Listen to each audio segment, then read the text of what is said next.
If you've ever wanted to control a satellite, get ready. Yeah, you will soon be able to, thanks to students at ASU. Fox 10 Steve Nielsen live tonight with more on the flashlight in space you can eventually turn on. How cool is this?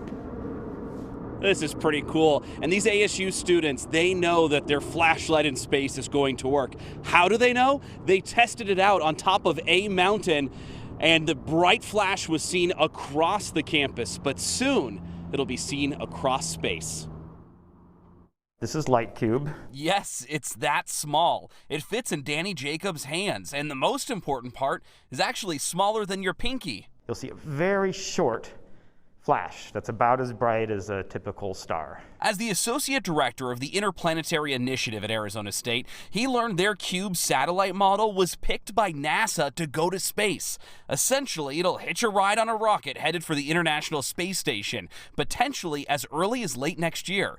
Once it's in orbit, Jacob says anyone can track it and then use an amateur radio to send it a signal.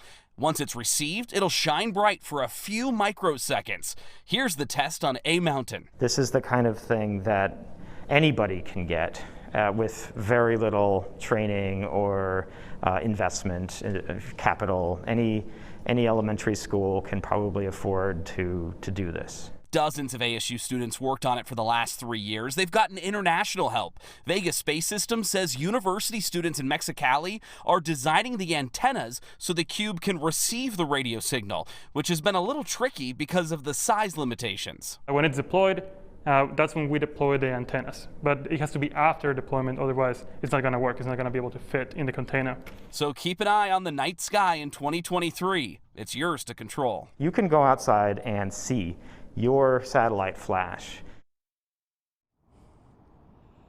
And it's way too bright out there right now to see something like that. You got to wait until it's nighttime once they launch this thing. And here's something that's cool is he says it's going to be great for educational purposes because kids are going to be able to control this. They're going to learn about satellites in space and orbit, all of that fun stuff. And also, if there's any concerns about it being too bright, he says it's going to be rare enough and dim enough, even though you can see it with the naked eye, that it shouldn't mess up anything with astronomers trying to see the night sky through their telescopes.